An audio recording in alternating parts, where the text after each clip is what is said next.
En esta presentación vamos a hacer una devolución a la guía de estudio número 2. Lo que van a realizar ustedes es cotejar las respuestas que han desarrollado con la devolución orientativa del docente. Lo que nosotros pretendemos es ofrecerles el contenido mínimo que tiene que tener cada respuesta. Puede suceder que ustedes hayan escrito más en base a lo que nosotros les dijimos, pero no puede faltar el contenido mínimo que nosotros le presentamos.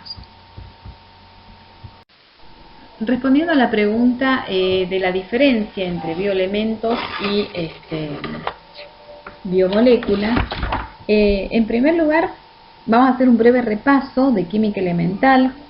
Ustedes recuerdan que la materia es todo lo que tiene masa y ocupa un espacio, mientras que los elementos son formas más simples de la materia, o sea, sustancias que no pueden ser desdobladas en dos o más sustancias distintas.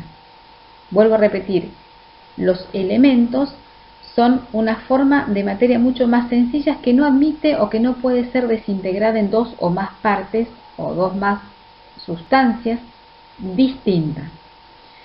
En el cuerpo humano tenemos 26 elementos. Hay 11 elementos. No sé si recuerdan la tabla periódica de los elementos, se acuerdan que ahí se detallaba el símbolo, el peso atómico, la masa atómica, que por ello era necesario que ustedes vean un poquito de átomo. Si bien nosotros no pedimos la tabla periódica con masa atómica y peso atómico, pero sí tienen que saber por lo menos que existe esa tabla de los elementos y por qué la estudiamos. Justamente porque estudiamos organismos vivos y estos son elementos básicos que constituyen al organismo vivo. Como les comentaba, hay 11 elementos fundamentales, 4 de los cuales ustedes van a escuchar y muy frecuentemente, y por ahí se atribuye con la sigla CHON, que corresponde a carbono, oxígeno, hidrógeno y nitrógeno, ¿sí? Ahí hablamos del elemento carbono, oxígeno, hidrógeno y nitrógeno, y que podríamos decir que constituye casi el 96% del cuerpo humano. Estos elementos, estos serían los bioelementos. Cuando hablamos de compuestos, ustedes van a ver también que en química se utiliza la palabra compuesto. Ya se imaginarán, compuesto porque tiene varias partes, ¿sí? Un compuesto, por ejemplo, es un átomo que tiene dos o más elementos unidos para formar combinaciones químicas. Una fórmula de cualquier elemento van a ver que forma un compuesto, porque tiene varios átomos que están unidos. Bien, con respecto a, luego de la introducción esta de la diferencia entre biomoléculas y bioelementos, las biomoléculas, ya cuando hablamos de bio, el prefijo bio significa vida, es decir, que son moléculas que van a estar relacionadas con la función vital de la vida. Son moléculas que constituyen seres vivos, moléculas que constituyen los seres vivos. Ejemplos de biomoléculas van a ver que por eso son un poquito más complejas: lípidos, las proteínas, los aminoácidos, los ácidos nucleicos, etc. Como ejemplo. Con respecto a los bioelementos, también son elementos que constituyen parte del organismo y tenemos, por ejemplo, por excelencia el carbono, el hidrógeno, el oxígeno, el nitrógeno, el fósforo y el azufre. Siempre trabajamos más con carbono, hidrógeno, oxígeno y nitrógeno, pero también están estos otros. Recuerden también que ejemplos, que después también se los doy en la otra diapositiva, de biomolécula orgánica, es los lípidos, que ya habrán escuchado frecuentemente como composición de la membrana plasmática. Punto 2, tenían para desarrollar y diferenciar una molécula orgánica e inorgánica. Primero partimos por definir molécula. Si recuerdan, las moléculas están formadas por átomos, ¿sí? Es decir, que podemos decir que son átomos, una sumatoria de átomos. Ya cuando hablamos de orgánicos e inorgánicos nos vamos a referir a que hay organismos vivos que tienen complejos, tienen compuestos y están constituidos por dos tipos de compuestos, orgánicos e inorgánicos. Los orgánicos o las moléculas orgánicas son más complejas y más grandes que las inorgánicas. ¿Por qué? Porque si vamos a su fórmula química, las moléculas orgánicas o aquello todo que es orgánico está compuesto por moléculas que va a contener carbono e hidrógeno. Es decir, va a haber enlaces carbono-carbono y va a haber enlaces también carbono e hidrógeno. Ustedes saben que el carbono e hidrógeno son elementos que seguramente ustedes lo han visto en la tabla de los elementos, uno de los tantos que compone la misma. Bueno, estos carbonos y estos hidrógenos y otros elementos se unen a través de enlaces, ¿sí? Los enlaces, para que ustedes vayan comprendiendo, los enlaces covalentes son elementos químicos que se van a formar cuando los átomos van a compartir electrones. ¿Recuerdan composición del átomo? En su núcleo tenemos protones más neutrones y en sus órbitas que giraban alrededor de ese núcleo teníamos estos electrones. Cuando los átomos comparten electrones hablamos de un enlace covalente. Enlace, ¿qué me lleva a pensar? En la unión, ¿sí? Es como que se estirara un átomo, un brazo con otro átomo a través de un electrón. Estas uniones hacen que se conformen moléculas, y en este caso moléculas orgánicas que tienen como elementos carbonos e hidrógenos. El cuerpo humano tiene ambos tipos de compuestos. Estos compuestos orgánicos, que están compuestos por carbono e hidrógeno, y los compuestos también inorgánicos. Inorgánicos ya me lleva a pensar que las moléculas inorgánicas no contienen átomos de carbono o enlaces de carbono-carbono o carbono-hidrógeno. En realidad hay muy pocos compuestos inorgánicos que contengan estos enlaces que yo les mencioné, muy pocos.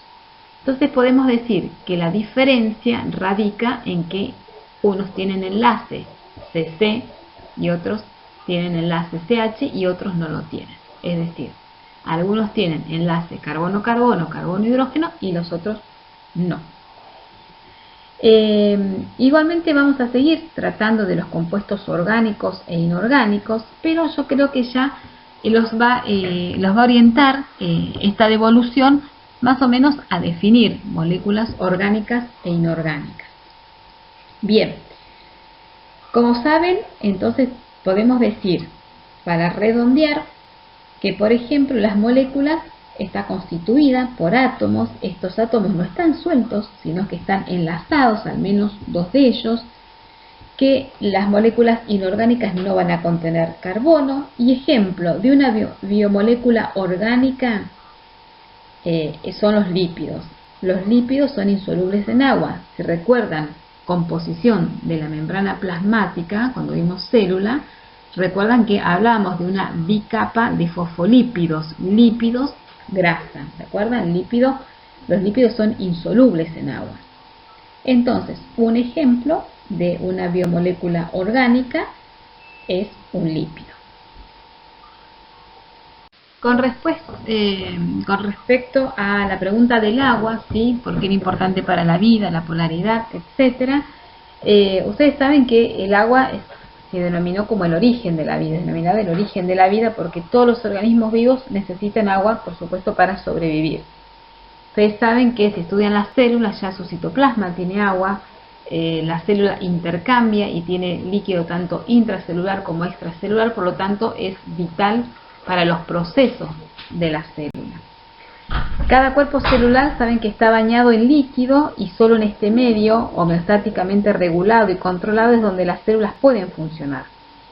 Piensen que además de estar rodeada de agua, la sustancia fundamental de cada célula, como por ejemplo el citoplasma que yo les mencionaba, está formado en gran parte por agua. Entonces no hay duda de que es el elemento no solamente del cuerpo, sino también más abundante. Casi el 70% del peso es agua. Por eso que el conocimiento de la base química del agua es tan importante para aquellos que, no solamente estudiamos el cuerpo humano, sino también intervenimos en él. Una de las propiedades del agua, como un compuesto simple, piensen que tiene una estructura atómica que es el resultado de combinar, ¿sí?, dos enlaces covalentes. ¿Se acuerdan que habíamos visto que los enlaces covalentes eran el elemento químico que se forma cuando los átomos comparten electrones? ¿Sí? Combina enlaces covalentes entre un átomo de oxígeno y dos átomos de hidrógeno, ¿sí? La fórmula del agua. Bien. ¿Qué tienen que recordar? Algo muy importante, una de las propiedades del agua, hay muchas, pero una de las propiedades del agua es que el agua es polar, son polares. Polares, ¿qué me lleva a pensar? Polaridad, ¿sí? Polaridad, carga. ¿Mm? ¿Se acuerdan que nosotros, y vuelvo sobre el átomo, se acuerdan que el átomo tenía cargas positivas, negativas y neutras? A ver si recuerdan, mientras tanto escuchan el audio, a ver si yo les digo, nómbrenme una subpartícula atómica que tenga carga neutra, ¿qué nombrarían ustedes? El neutrón, ¿verdad? Carga positiva el protón y carga negativa el electrón, ¿sí? Bueno, dentro de los componentes de las partículas atómicas, el agua también tiene polaridad, ¿sí? Tiene un extremo que está cargado positivo y el otro está cargado negativo. Fíjense en que esta sencilla distribución de cargas contrarias, positivas y negativas es lo que se denomina polaridad y que permite al agua actuar como un disolvente eficaz.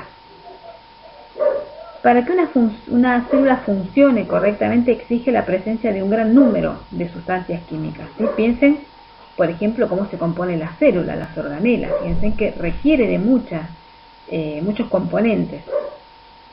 Algunos son más grandes, otros son más pequeños, pero lo que se necesita es que se produzca una reacción y a veces suele pasar que si hay sustancias o elementos que son más grandes, necesitan ser desdoblados en partículas mucho más pequeñas y a veces las desdoblan para que sean más reactivas, entonces ahí ingresan los iones, ¿sí? Y debido a esta naturaleza que tiene el agua, su naturaleza polar, tiene tendencia a ionizar sustancias en solución. Una solución es un soluto más un solvente, es un componente sólido más el agua. Por eso se dice que el agua es el solvente universal, porque justamente por esta propiedad de ser disolvente, de ser polar, permite que sustancias grandes sean más pequeñas y permite también la ionización de muchas sustancias. Otro papel muy importante también del agua deriva del hecho de que absorbe y libera calor lentamente. Esta propiedad le va a permitir mantener, piensen en la célula, mantener esta célula a una temperatura relativamente constante, lo que hace que el cuerpo, que tiene un gran contenido de agua, recuerdan que les dije que el 70%, resista cambios bruscos de temperatura. Se describe esta propiedad diciendo que el agua tiene un elevado calor específico. Y acá tenemos otra propiedad. Fíjense que hablábamos de la polaridad, acá tenemos la del calor específico.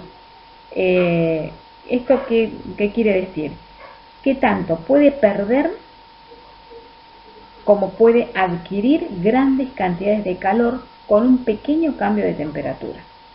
Como consecuencia, por ejemplo, el calor excesivo del cuerpo producido por ejemplo, durante la contracción de los músculos cuando hacemos ejercicio, puede ser transportado por la sangre a la superficie del cuerpo y se puede disipar al medio ambiente, al medio externo, ¿sí?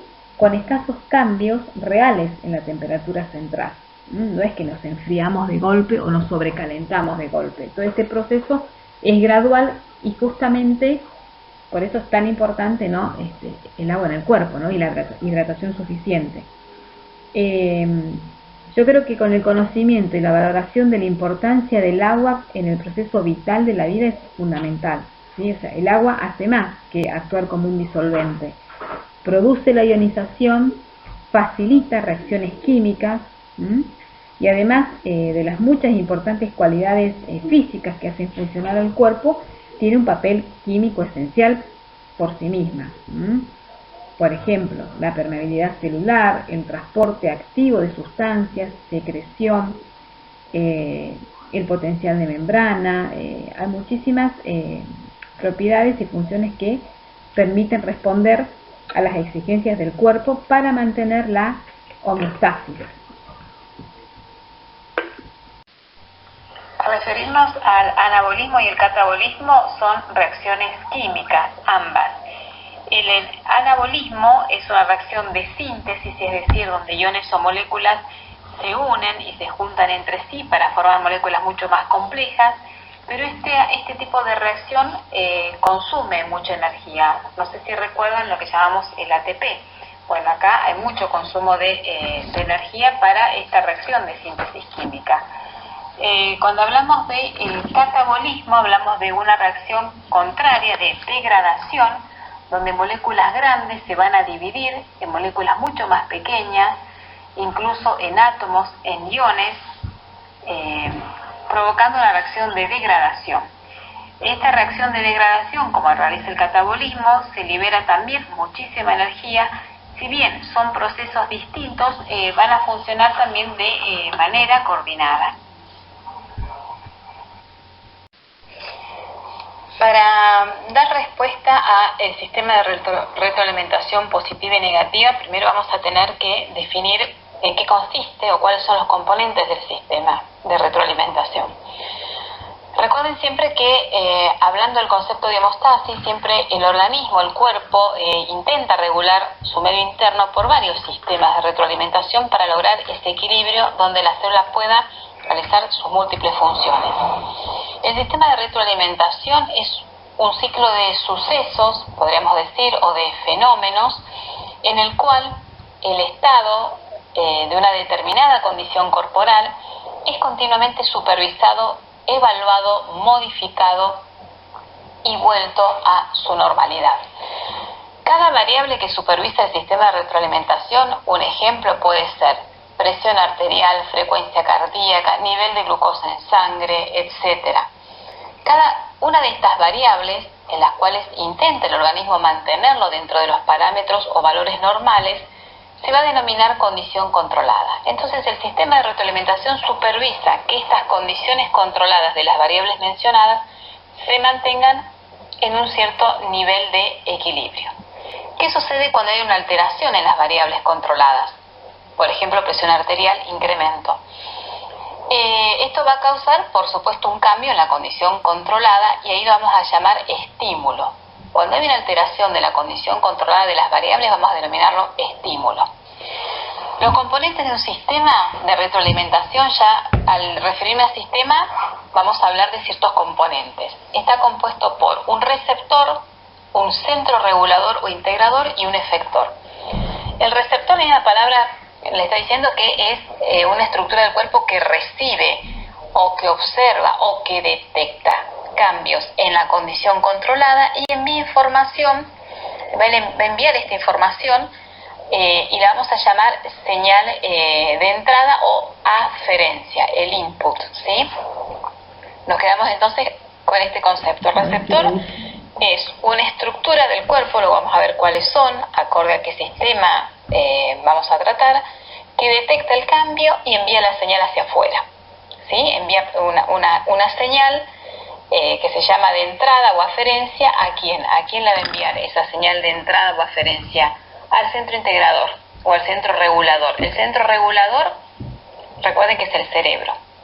Volviendo al receptor, al componente del receptor, habitualmente la señal de entrada se va a producir a través de señales químicas, alteraciones químicas, alteración, ya vamos a ver más adelante cuando veamos pH, alteración del pH, alteración de otros órganos y sistemas, y también lo hace a través de impulsos nerviosos. Ciertas terminaciones nerviosas de la piel, por ejemplo, de la superficie de la piel, registran una alteración de la temperatura y pueden detectar esos cambios y de esa manera envía la señal de entrada ¿a quién? Al centro regulador. Como bien dijimos, el centro regulador es el cerebro establece los parámetros dentro de los cuales debe estar esa determinada condición, es decir, el cerebro dice, bueno, la presión arterial, ¿en qué condición controlada tengo que tener esta variable? La tengo que mantener aproximadamente entre 120 y 80 milímetros de mercurio. Recuerden que es un parámetro de tensión arterial, no es que todos debemos tener ese valor, pero vamos a hablar de un valor considerado normal. Entonces el centro regulador sabe que debe trabajar con eso y va a evaluar todas las señales de entrada que recibe de los receptores y va a generar señales también de salida cuando son necesarias, es decir, cuando detecta un cambio en esta condición controlada, ¿qué tiene que hacer? Y elaborar una respuesta, tiene que elaborar y generar una señal de salida o eferencia y lo produce por lo general bajo la forma de estimulación de hormonas, impulsos nerviosos, señales químicas, ¿sí? Por ejemplo, la temperatura de la piel, el cerebro actúa como un centro regulador, recibiendo impulsos nerviosos desde los receptores de la piel y genera impulsos nerviosos como una señal de salida. Bien, ahí ya definimos dos componentes, nos falta un tercero que sería el efector. El efector es una estructura también del cuerpo que recibe las señales de la salida del centro regulador y produce la respuesta o efecto que va a tratar de modificar la condición controlada. Ustedes piensen que cuando hay un descenso de temperatura corporal, el cerebro, que sería el centro, ¿se acuerdan?, regulador o integrador, envía impulsos nerviosos. ¿Se acuerdan cuando decíamos que enviaba impulsos nerviosos? Decimos eferencias. ¿A quién los va a enviar? A quienes van a ser los efectores, que son los músculos esqueléticos. Entonces el músculo empieza con una señal de respuesta que va a generar calor, ¿sí? Por ejemplo, el tiritar de los músculos. Entonces acá tenemos que hay un grupo de receptores y un grupo de efectores en comunicación con el centro regulador. De ahí, por eso decimos que es un centro integrador. ¿Por qué? Porque comunica tanto los efectores y los receptores. Bien, con respecto, cuando uno dice, bueno, ¿cuál sería la diferencia entre retroalimentación negativa y positiva? Podemos decir que el sistema de retroalimentación negativa es aquella que va a revertir, va a disminuir o va a atenuar un cambio en la condición controlada. En la bibliografía le cita el ejemplo de la presión arterial. Entonces nosotros decimos que si hay un sistema de retroalimentación negativa, que es la que va a disminuir esa condición controlada, pensemos en un ejemplo con un incremento de frecuencia cardíaca que va a hacer que la presión arterial aumente frente a un estímulo que puede ser externo por actividad física, puede ser interno por alguna fisiología o patología que tenga la persona, pero en resumidas cuentas tenemos un incremento en la presión arterial, es decir, tenemos una alteración en la condición controlada. ¿Qué va a suceder? Se va a desatar una serie de fenómenos y acá ingresa el sistema de retroalimentación. ¿De qué manera? Detecta el incremento de presión arterial, ¿sí? ¿Quién la va a detectar? La va a detectar los vasoreceptores. Los vasoreceptores son células nerviosas especializadas y muy sensibles que se ubican en las paredes de la arteria y que son las que detectan cualquier cambio en la presión arterial, ya sea hipotensión o hipertensión. Ahora, ¿qué hace estas células nerviosas? ¿Qué hacen los vasoreceptores? ¿Se quedan con esta información? No, la tienen que enviar para que se active todo el sistema de retroalimentación. Entonces la envía mediante impulsos nerviosos. Recuerden que cuando hablamos de salida ahora vamos a hablar de aferencias, un concepto que ya tienen que empezar a incorporar. Envía la aferencia al cerebro, concretamente al encéfalo, que sería el centro regulador, el cual, ¿qué va a hacer? Va a interpreta este impulso nervioso, tiene que elaborar la respuesta porque le llegó un llamado de auxilio, por decirlo así, interpreta, responde enviando otro impulso nervioso, es decir, cuando hablamos de enviando impulsos nerviosos hablamos de eferencia. ¿A quién? Y le va a enviar al corazón. El corazón va a ser el efector, el que va a llevar a cabo la acción ya elaborada. Le dice al corazón, bueno, ahora tenés que hacer esto. ¿Por qué? Porque ya lo recibió el centro regulador. El centro regulador ya envió la señal y te dice que tenés que hacer esta acción, efectuar esta respuesta. ¿Sí? Entonces el corazón va a ser el que va a efectuar la respuesta, disminuyendo la frecuencia cardíaca y lo que va a provocar, por supuesto, el descenso de la presión arterial. Y esa sería la respuesta. Esta secuencia de sucesos, que lo que va a tratar de llevar de vuelta a la homeostasis, esa condición controlada de estas variables, ¿sí?, que provocó la caída de la presión arterial, fíjense que fue una respuesta, o mejor dicho, fue un resultado que se logró opuesto al estímulo original. ¿Cuál era el estímulo original? Incremento de la tensión arterial. ¿Cuál fue la respuesta? Descenso de la tensión arterial. Entonces, la retroalimentación negativa lo que intenta es revertir el estímulo original. Pueden verlo de esta forma, es decir, ingresa algo positivo, un estímulo, y lo que se elabora en la respuesta es todo lo contrario. Se trata de disminuir, atenuar la condición controlada.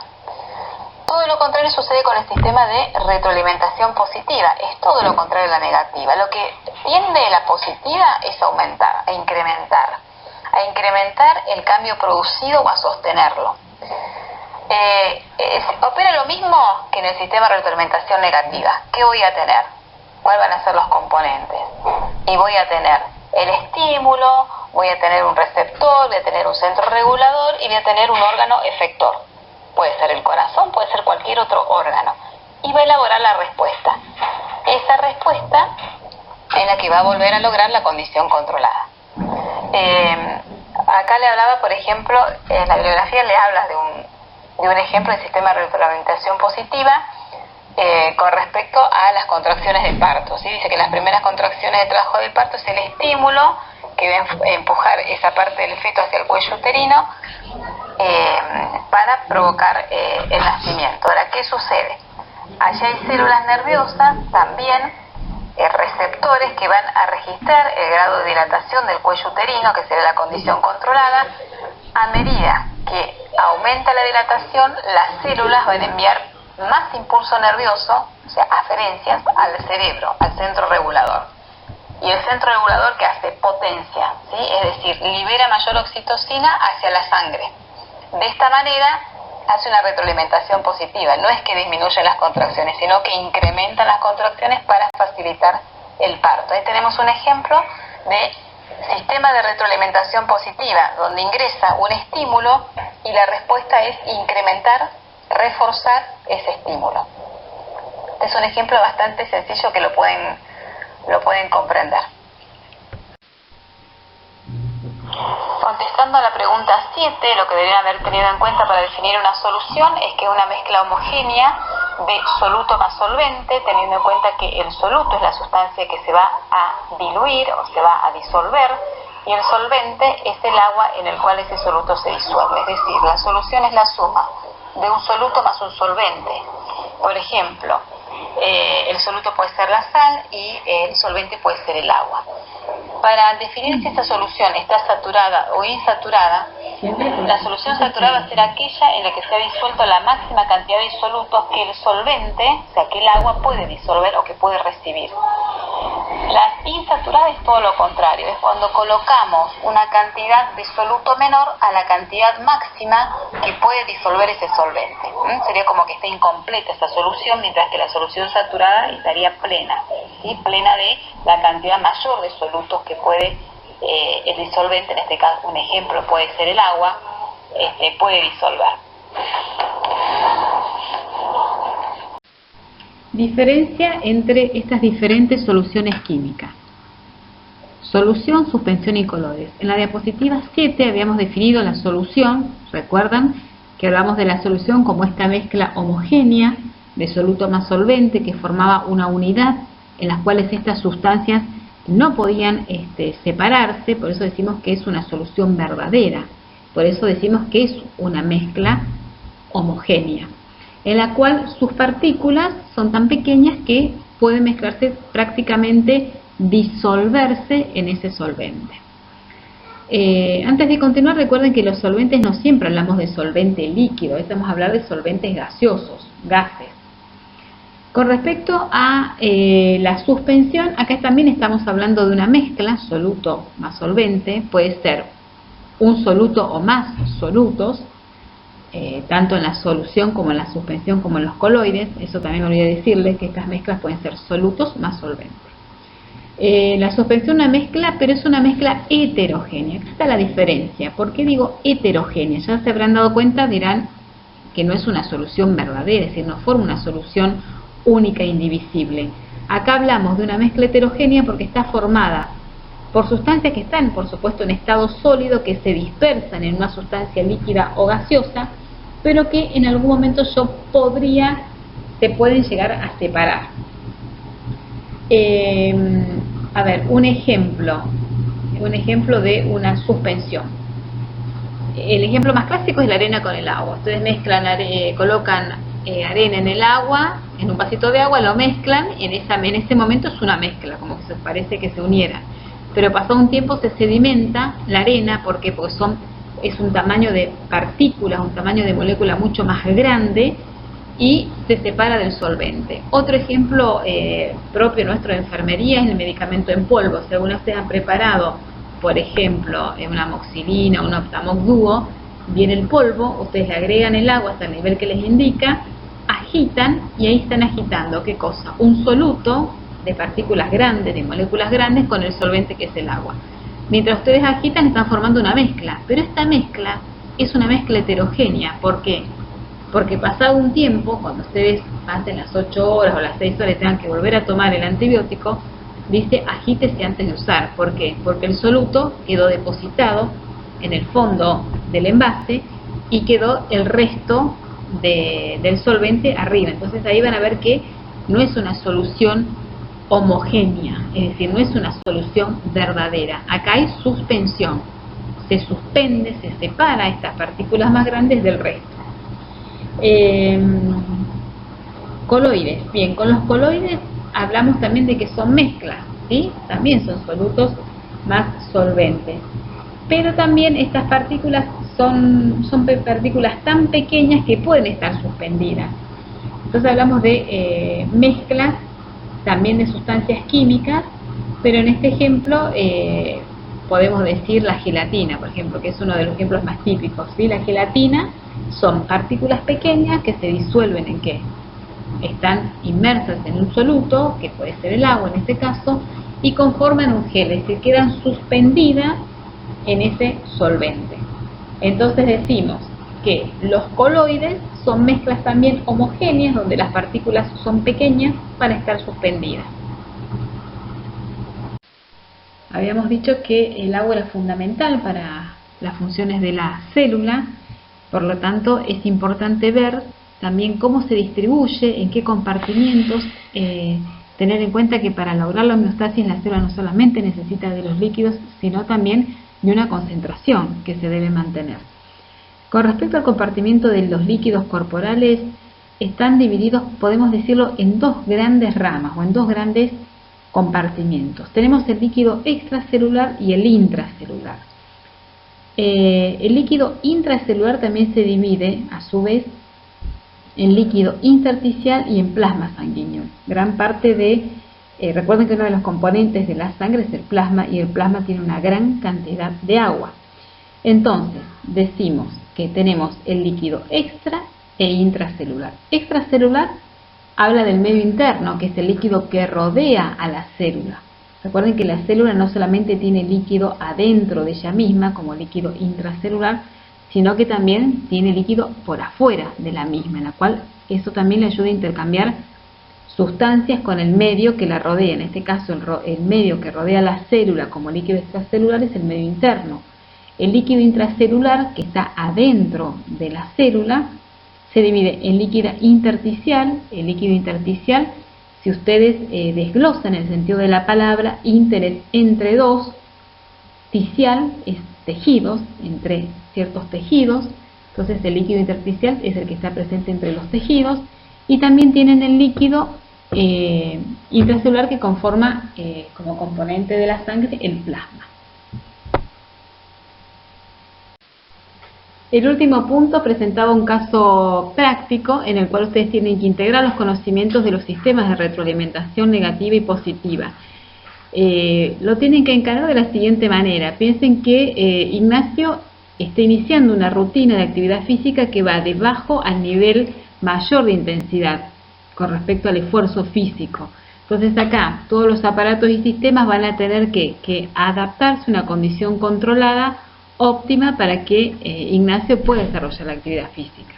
Entonces, ¿qué voy a tener en cuenta? Todo el sistema de retroalimentación que se va a poner en funcionamiento y se va a activar para dar respuesta a la mayor necesidad de oxigenación, de esfuerzo, frecuencia cardíaca, presión arterial, temperatura, sudoración, todos los mecanismos que va a tener que tener presente el organismo para poder mantener la condición controlada. Ejemplo, que ya lo hemos visto en la diapositiva anterior respecto a presión arterial o frecuencia cardíaca, por ejemplo. A medida que incremente, Ignacio, la actividad física, yo voy a reconocer los componentes del sistema de retroalimentación y los voy a identificar. Bueno, ¿qué va a pasar? Va a haber una señal de entrada, va a haber un estímulo y va a haber, por ejemplo, un incremento de frecuencia cardíaca o va a haber un incremento de mayor oxigenación concretamente a los músculos. Entonces, ustedes tienen que relacionar cada componente del sistema de retroalimentación con la actividad física que realiza Ignacio. Ya identifican el estímulo. Bueno, ¿quiénes son los receptores? ¿Quién va a ser el centro integrador? ¿Quién va a ser el efector? ¿El corazón? Entonces, de esta manera ustedes van a poder integrar la diapositiva en la cual yo les explico la diferencia de sistemas de retroalimentación con este ejemplo que es práctico. Es lo mismo, pero simplemente piénselo desde el punto de vista de una persona con actividad física incrementada y cómo el cuerpo activa diferentes mecanismos y reacciones químicas, porque acá hablamos de reacciones químicas también, para poder lograr o para poder responder a esta necesidad mayor de esfuerzo. Este ejercicio, encárenlo desde este punto de vista, no va a tener mayor dificultad debido a que se les pide algo simple, porque ustedes todavía no han avanzado en conocimientos de cada aparato y sistema. Es decir, que si ustedes logran por lo menos identificar en el ejemplo los elementos del sistema de retroalimentación, estaría bien. Si luego realizamos este mismo caso práctico a fin de año, van a ver que ustedes van a tener mayores conocimientos de aparatos y sistemas, como bien les dije, para poder hacer un ejercicio y dar una respuesta mucho más completa y más acabada desde el punto de vista fisiológico. Pero intenten hacer, como ya les digo, de esta manera, identificando los componentes y analizando el incremento de la actividad física y la respuesta que tiene que preparar el organismo para responder a ella.